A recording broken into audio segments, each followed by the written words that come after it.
What is going on, YouTube? This is Dan and Pat for another episode of Duelist through the Roses. Hello.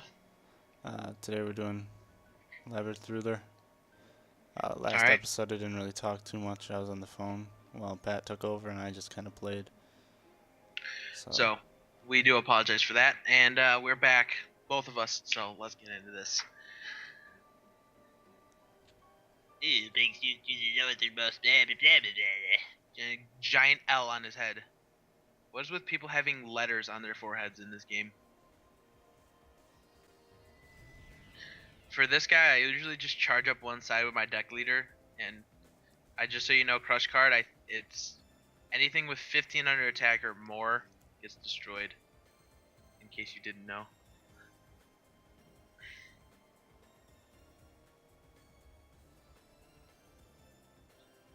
Alright, having a little bit of a time lapse here. Unless Danny isn't moving. yep. Alright, let's see here. Tears of the Mermaid. You can just charge in with Tears of the Mermaid. No? Oh, why not? He can't cross that. He can't cross crush card. Because he'll die. Upset? I mean, slightly. You have to maze around with that garbage.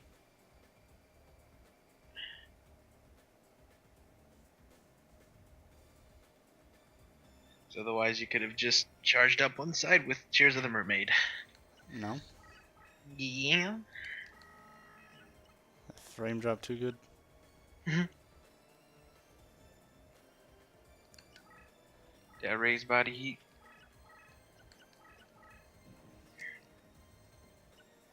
So this guy has cards like Dungeon Worm, Labyrinth Tank, Shadow Ghoul, which turns into Wall Shadow, and they can all cross Labyrinth squares, hence the name Labyrinth Ruler. So he's kind of a pain to deal with sometimes, because Labyrinth Tank is slightly overpowered.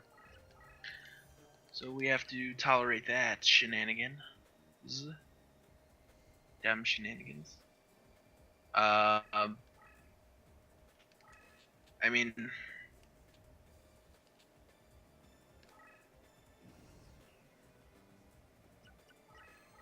I was gonna say raise body heat Urabi. You might as well just go all in at that point. There it is. There's the Shadow Ghoul turning into Wall Shadow.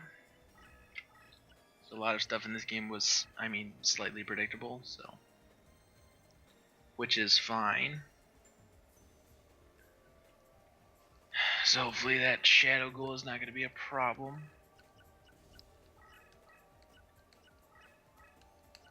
Jeez. The lag is real right now. 25. 3,000. He's only got 25 though. He's on a terrain up, that's why. But still, that's pretty high attack. Get that blue eyes out. Oh. And another thing this guy has is Sangha of Thunder, Kazijin, and Suijin. He also does, in fact, have the Gate Guardian, so that is definitely something we want to be watching out for. Or getting, because, you know, those cards aren't OP or anything. Alright, Pat. Take over again, because I have someone yelling at me on the phone. So, again, this guy does have Gate Guardian, and that, I believe, has 3750 attack, which is pretty interesting. I don't really think Genie has anything to get over that, and there goes that. I don't know really what he was thinking there, but unfortunately we did lose Pumpkin, which I guess is fine. I'm sure he has something in store for that. So moving that Urabi up. I don't know whether he's going to fuse here, but you can always find out. Twin-headed King Rex, just put that down. Yeah, usually the best idea here is just to charge up the side with your deck leader, because he's just going to sit there and he's just going to want to get that ritual out for Gate Guardian and come after you one way or another any way he can. So it's slightly difficult to deal with him sometimes. Paralyzing Potion is actually a really good card to have right now, so Definitely could just run into that monster if you wanted to. If not, he can just, leave it there. Have him learn his lesson. There you go. So let's see how he responds here. I don't like the fact that he's setting all those cards to the side, because that usually means that those are important cards for him. And you usually run in Kazijin, Suijin, and Song of the Thunder over there. And then once he plays that ritual card, which I think is a ritual card if I'm not mistaken, then stuff gets real. Which hopefully it doesn't come to that. So we might have a fusion. No, he doesn't. That's fine though. He's just gonna keep moving along. I guess this dude is kind of worried about that that card in front of him. He doesn't want to attack. Obviously, that had a higher attack than 1500, hence why he didn't move forward. And wall shadow was a thing. And he got a terrain down, I believe. Yes, he did. So he just attacked into 2000 Urabi, which is pretty nice. Got a nice battle overcome there. I hate when the bots have to go to every one of their cards and just touch it. It's so time consuming. This game could, oh my shift. As if that made slight sense. Well, I thought that did deck leader. Oh no, that's dimensional. What does shift do again? I don't know if it's your strongest monster or I have no idea. But he definitely moved it, so that's fine. He could make Cybersaurus here, I think, with if you wanted to use that last Urabi. He could just fuse that with Gigatech Wolf. But I don't think he wanted to, so that's fine. So let's see here. That is definitely a Dungeon Worm or Labyrinth wall. Labyrinth Tank. Labyrinth Tank has 2400 attack on a neutral terrain, and a attack boost on Wasteland since he is a machine type, which is definitely a problem for us. So that's not nice. So we have Kamuri Dragon and Gigatech Wolf going into a Metal Dragon. Pretty nice. Has 50 more attack than Cybersaurus, I believe. So he shouldn't be crossing that Crush Card Square because it'll die. So hopefully he knows better. So he can't move his deck leader forward, and he has to end his turn there. I'm really worried about those cards that he's keeping off to the side there, because if that is what I think it is, we're going to be having a very difficult time. Final Flame. That 200 burn damage, why not? I don't even run half those cards. The only cards worth running like that are Ukazi a little bit, and what is it called? Tremendous Fire. I know in real life that does damage back to you, but I don't know if it does damage back to you in this game. I don't think it does, which is slightly OP.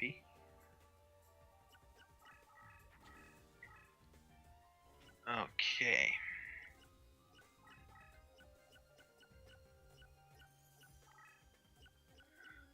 So he's got 3 cards over there. He's gonna heal up for 1000, I think.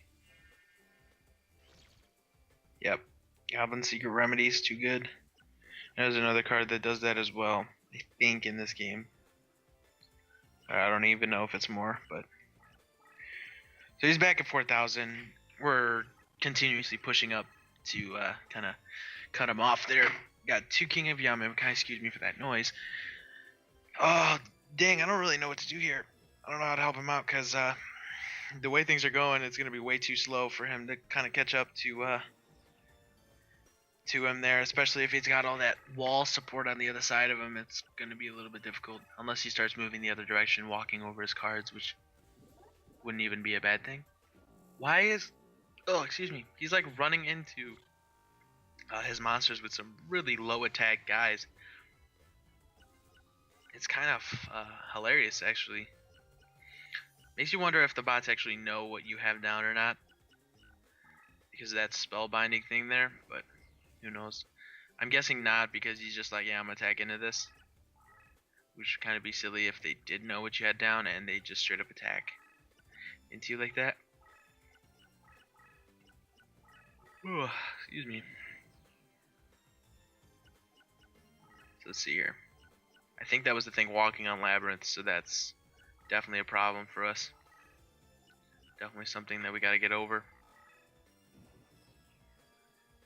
A good card for this guy is Barrel Rock, because that card basically just runs over Labyrinth and turns it into normal squares. And you can basically just run up the middle with Barrel Rock leading your team and turn it into normal squares. So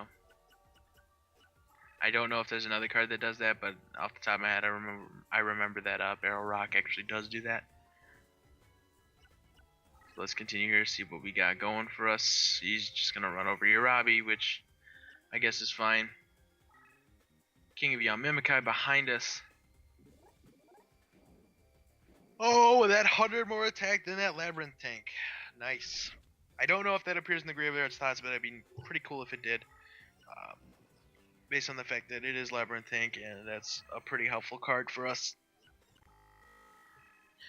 So again, I am worried about what he has in this corner. He hasn't really been placing cards to get that Gate Guardian ritual, which is totally fine. I mean, the more time it takes him to do that, the better. So we're not really concerned with that. Not sure what he's gonna do here. I guess put down another King of Yamimikai. Kind of run over Two-Headed King Rex, I guess. And keep pushing forward, I believe.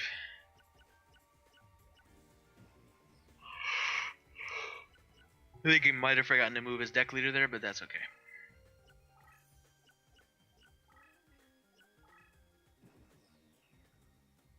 Alright. That's not smart, Annie. Well then. I don't know if he's just trying to get rid of monsters at this point. Tears of the Mermaid is the thing though. Nightmare Scorpion. I don't know what he wants to do here. He can do whatever he thinks is correct. That's what I would have done. Send the Tears of the Mermaid through that crush card squared. See what's happening over there. Which is a pretty good idea in my opinion.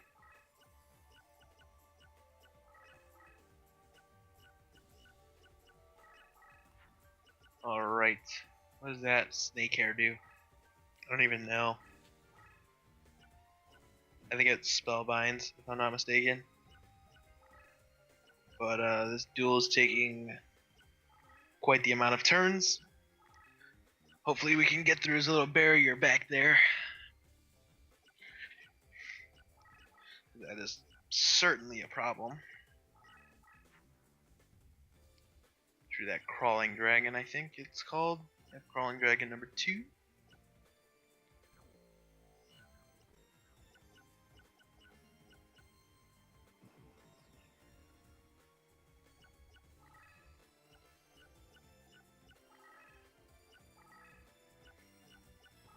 Usually bots at this point will just not want to set cards, which I can understand why. But then again, he does have like a super strong monster that he can just come wreck everything with, like in his deck. So I had a hard time understanding why he's just stopping there, but he's got loaded up with those stars, those summoning stars, which is nice for him. I guess we're gonna see what this monster here is. It is a spell of some sort or a trap that he wasn't able to use. And now here's the point where he just he'll just start moving into those, and I don't understand why he does that. But at any point in time, he could have one of the Gate Guardian pieces sitting there, which one of them does have 2600 attack, which is definitely a problem. So it was Suijin, so he basically crashed. Which, I mean, you know, I think it appears in the graveyard slots. I'm not too sure on that, so don't quote me. But it would be nice if he did, because if he can get that, that would be pretty darn cool. We'd be able to be able to hopefully grind enough to where we can get all the pieces and then get the Gate Guardian ritual. It'd be pretty nice ritual monster to have in this deck. We do want to try to grind to receive the Zera the Mant ritual card. That would be pretty nice. because that card I think has like 2800 attack with no field bonus, and it requires a King of Yamamakai and some other kind of fiend monsters, but it's still a really good card, and it'd be a nice one to have in this deck. Probably be our second strongest monster. I think Danny's looking for Blue Eyes at this point, because we really don't have any stronger monsters. There he is. So there's our Blue Eyes. Gonna go ahead and move him in. Or I guess not. I really can't tell you how he's or what he's thinking or how he's playing right now. So I'm just gonna kind of guess the narration here, as I've been doing. Hopefully I've been doing well enough to consider myself a commentator for this video. So that practical got a field bonus there on that wasteland square, and that is a labyrinth tank or a dungeon worm. Hopefully a dungeon worm, because that thing only has 1800 attack, I believe. In case you're wondering where I'm getting all my facts from, like I said, I haven't been looking this up. I actually do have the game for PlayStation 2, so I have been playing it, and I am slowly recalling everything and kind of getting my facts straight about the game. So I do remember most of it from my childhood, and that's kind of surprising. So he's got a lot of monsters on the field, which is definitely a problem. Excuse me. So he's gonna go for something near Brachio Radius, I'm guessing. Yeah. So he's gonna do that. It's got 2200 attack without a field bonus. So let's go ahead and keep moving on. So he's now kind of scrambling, and that was a dungeon worm. That's really good for him. That were labyrinth tank. That was easy. That was an easy win for him, because he would have gotten the field bonus there as well. So, but dungeon worm was definitely a good thing. That thing doesn't have a lot of attack, so I'm sure that Danny's metal dragon he left behind there could take it, and then if anything it would die, but he would still take the life point damage, which would be nice for Danny, because at this point he's just trying to get him for as much damage as he can, because he's made such a kind of a defense for himself. So he's gonna move that Blue Eyes. I would move the practical up, but I'm not playing for him, so I can't really speak for him at this point in time. So let's see what happens here. You got the infinite dismissible, so he can probably push that forward behind him, unless you wanted to make another Brachio Radius, which apparently doesn't work with that fusion, which is totally fine. I can tell he's kind of like, what? But okay, so he got over that, I think. Yes, he did. So that was a good good gamble, very worthwhile. And he gets to move that Blue Eyes forward, that powerhouse, and that was no fusion and no power increase. So he's got that in defense mode. That might be a trap, but I'm not sure. And then got to touch all his cards. So I guess the best thing to do here is run practical straight into that Skull Stalker. That's interesting. I don't know if that spellbinds or destroys. It does something. Power decrease, yeah. It did something of the sort, I remember. So that decreased it by 300, which is a pretty big hit in this game. The more attack you have, the better off you are. And practical is no exception. Already has a decent attack, so yeah. So he definitely has that Sanga of the Thunder. That's definitely a problem. So I don't know if Danny took any battle damage there. I didn't see it, but he's gonna get Blue Eyes in there, and I don't know if that's a warrior type. If Danny wants to kind of go over Sanga of the Thunder to let me know if that is a warrior type, because I don't know what the field bonus would be. Because if he gets a field bonus on Dark, Danny might want to kind of hold off with the Blue Eyes. So I doubt he can hear me. He's probably on the phone. So it is a Thunder type, so I don't think he gets a field bonus on a Dark field. I think that would be a Mountain Square or a Water Square that he would get his field bonus on, which is okay, because Blue Eyes will just run straight over it. And if it appears in the graveyard slots, I would recommend for Danny to try to get them. So it would be pretty nice. So, alright. Pretty nice. So let's continue on. So he's probably running scared from that blue eyes. He's got literally no moves left. And I think he's just kind of stuck there amidst some traps that he probably has on the other side of blue eyes there. And goodness knows. But Danny does have 10 cards left in his deck. Full 12 summoning level.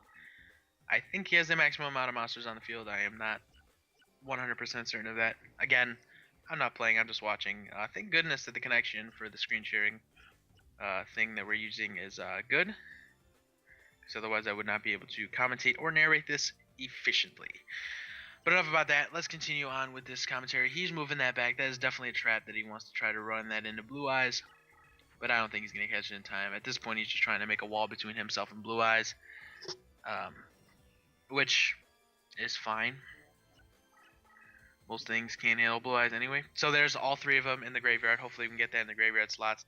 If he did run over the ritual card, that'd be nice. But again, we would have to play this once again to try to, grind on, not literally grind, but get more cards from the Labyrinth Ruler here to get the 3 pieces of Gay Guardian and then the Ritual card, which would be pretty awesome. Jirai Gumo, that is a interesting card. It's actually a decent card, but it does kind of burn your life points every time it moves. It takes 100 of your life points. It's a weird card. And then there's another effect I believe of it, and it's a decent card. So here he's gonna make something I don't quite know. I think that dragon statue and a dragon, I'm not entirely certain. I think that makes something. Yeah, that's what I thought. It was actually a good card, and I know Danny knows that. Stegosaurus thing, and that makes a card that makes gold fine. Or no, it doesn't. Excuse me? Oh, that was an insect. Never mind. Don't listen to what I'm saying. Alright. Yeah, he couldn't do anything, so he got trapped, and that's GG for our man Labyrinth Ruler here. So let's hope that Danny gets something really, really cool out of the graveyard slots. So let's see what we can get. What can we see in these graveyard slots right here? I see Suijin, and that's about it. A Goblin Secret Remedy. Try for that Suijin, hopefully. And Final Flame. So, not exactly the best graveyard slots there, but hey, you know, he tried. So, if Danny wants to spin his guy around again to let me know if he wants me to end the episode here, I would appreciate that. After, of course, he obtains the Rose card there with his super mad face. So that's going to link back to Pegasus, which is fine. Probably doing that in the near future. So, again, if he wants me to end the episode, just kind of spin his hand there in a circle, which is a thing. So, I guess we're going to end the episode here. So, thank you everybody so much for watching. Remember to comment, like, share, and subscribe for more videos here at TCG Source. This has been Pat and Danny, and we'll be seeing you in the next episode.